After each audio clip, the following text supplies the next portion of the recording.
بسم اللہ الرحمن الرحیم۔ عزیزان محترم، صحیح ابن خزیمہ میں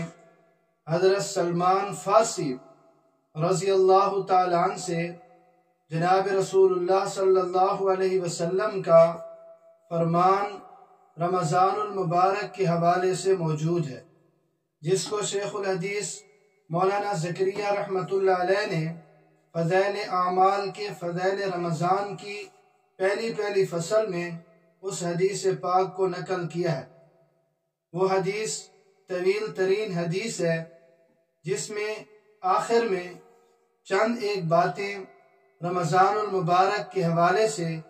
آپ صلی اللہ علیہ وسلم نے ارشاد فرمائیں۔ وہ آپ کی خدمت میں پیش کر رہا ہوں کہ جناب رسول اللہ صلی اللہ علیہ وسلم نے فرمایا، وَاسْتَكْثِرُوا فِيهِ من 4 خصال خصلتين ترضون بهما ربكم وخصلتين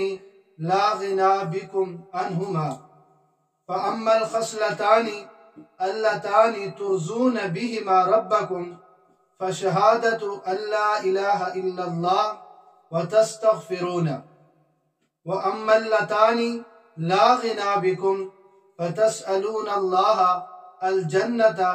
وتعوذون به من النار۔ جناب رسول اللہ صلی اللہ علیہ وسلم نے فرمایا کہ رمضان المبارک میں 4 چیزوں کی کثرت کرو، 4 کام لازمی طور پر کرو۔ ان میں سے 2 چیزیں وہ ہیں جو اللہ رب العزت کی رضا کے لیے ہیں، اور 2 چیزیں ایسی ہیں جن سے تمہیں چارہ کار نہیں۔ پہلی 2 چیزیں جن سے تم نے اپنے رب کو راضی کرنا ہے وہ ہیں، پہلی چیز شہادت اللہ الہ الا اللہ، کہ لا الہ الا اللہ کی کثرت کرنا ہے، یعنی پہلا کام رمضان المبارک میں لا الہ الا اللہ، جس کو افضل الذکر فرمایا گیا، اس کی کثرت کرنی ہے۔ اور دوسرے نمبر پر فرمایا کیا کرنا ہے، وَتَسْتَغْفِرُونَهُ، دوسرا کام رمضان المبارک میں یہ کرنا ہے کہ اللہ رب العزت سے اپنے گناہوں کی توبہ کرنی ہے اور اللہ رب العزت سے استغفار طلب کرنا ہے، یعنی اپنے گناہوں کی معافی مانگنی ہے، استغفر اللہ کی کثرت کرنی ہے۔ نمبر 1 لا الہ الا اللہ کی کثرت، نمبر 2 استغفر اللہ کی کثرت۔ اس میں استغفر اللہ بھی پڑھ سکتے ہیں، استغفر اللہ ربی من کل ذنب واتوب الیہ بھی پڑھ سکتے ہیں، استغفر اللہ الذی لا الہ الا هو الحی القیوم واتوب الیہ بھی پڑھ سکتے ہیں، استغفر اللہ من کل ذنب اذنبته عمدا او خطأ سرا او علانیہ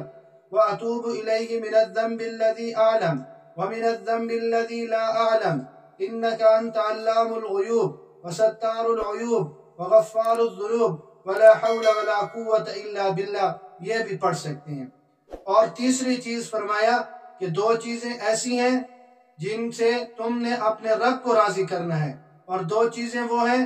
جن سے تمہیں چارہ کار نہیں۔ تو ان میں سے تیسری چیز کہ اللہ رب العزت سے جنت کی طلب کرنی ہے، جو اس کی رضا کا مقام ہے، جو اس کی خوشنودی کا مقام ہے، اور نمبر 4 جہنم سے پناہ مانگنی ہے، کثرت کے ساتھ جہنم کی آگ سے پناہ مانگنی ہے۔ یہ 4 کام جناب رسول اللہ صلی اللہ علیہ وسلم نے فرمائے ہیں کہ رمضان المبارک میں ان کو کرنا ہے۔ ایک 5ویں کام کا بھی اضافہ کر لیں کہ جناب رسول اللہ صلی اللہ علیہ وسلم ہمارے لیے محسن ہیں، تو اس محسن کا یہ حق ہے کہ جس کی وجہ سے ہمیں رمضان المبارک ملا، جس کی وجہ سے ہمیں اتنی فضیلت والا مہینہ ملا، تو اب اس کا تقاضا یہ ہے کہ اس ذات گرامی پر بھی درود و سلام کے تحفے بھیجنے چاہیے۔ تو لہذا 5واں کام رمضان المبارک میں یہ کریں کہ درود پاک کی کثرت کریں۔ اللہ رب العزت مجھے اور آپ سب کو سمجھنے کی اور اس پر عمل کی توفیق نصیب فرمائے۔